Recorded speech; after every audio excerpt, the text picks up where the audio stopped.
আসসালামু আলাইকুম। আজকে আমার একটা জীবনের অনেক কষ্টের একটা কাহিনী আপনাদের শোনাবো। অনেক জীবনের আজকে ঘটছে কাহিনীটা। আজকে এই কাহিনীটা আমার সাথে ঘটছে। কি জানো, আমি একটা মেয়ের সাথে রিলেশন করছি। রিলেশন করা এত যে কষ্ট করে প্রথমবার বুঝতেছি। অনেক কষ্ট, অনেক কষ্ট, অনেক জীবনে অনেক কষ্ট রিলেশন করা। রিলেশন করছি একটা মেয়ের সাথে। একটা মেয়ের সাথে রিলেশন করছি অনেক, 5 বছর, প্রায় 6 বছর হচ্ছে আর কি রিলেশন করছি একটা মেয়ের সাথে। তো ওনার এখন বিয়ে হয়ে যাচ্ছে, গিরিশ দেখতেছে বিয়ে হওয়ার পথে আর কি।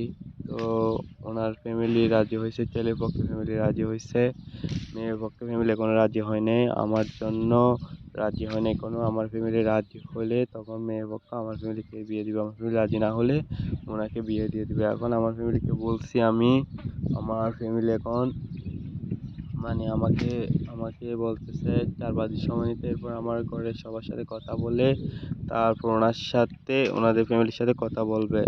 বুঝছো? ওনাদের ফ্যামিলির সাথে কথা বলবে। তো এখন আমাদের ঘরে একটু সমস্যা হচ্ছে, ওই জন্য তো আমি সময় নিচ্ছি। ওনাদের বলে সময় দিতে পারবে না এতটুকু, আমাকে যত তাড়াতাড়ি হয়ে যেত তাড়াতাড়ি করার জন্য। আমি এখন বর্তমানে আছি প্রবাসে। তো এখন আমি কিচ্ছু করার নেই আমার, বুঝছো? আমার আমি এখন নিঃস্ব হয়ে গেছি, কিছু নেই আমার, এরকম বলতে হয়। বিশ্বাস করো, দাঁড়াইতে পারলে চোখের পানি চলে আসছে, আমার কান্না চলে আসছে। অনেক কষ্ট। এরকম কষ্ট সহ্য করতে না পারলে তো জীবন তো দিয়ে দিতে হবে, বুঝছো? জীবন তো শেষ তো করে দিতে হবে। তাহলে কি করবা, নসিবে যা আছে তা। সবাই আমার জন্য দোয়া করবেন। সবাই সবাই আমাকে, আমার ফ্রেন্ড সার্কেলরা সবাই আমাকে ক্ষমা দৃষ্টিতে দেখবেন, ক্ষমা করে দিন। অনেক আমাকে ক্ষমা করে দিন। তো যাই হোক, যেটা আর কি আল্লাহ ভালো করে সেটাই ভালো করবে। আর কি আমার নসিবে কি উঠতে পারবো কিনা জানি না, আল্লাহ জানে। চেষ্টা তো করতেছি পাওয়ার জন্য।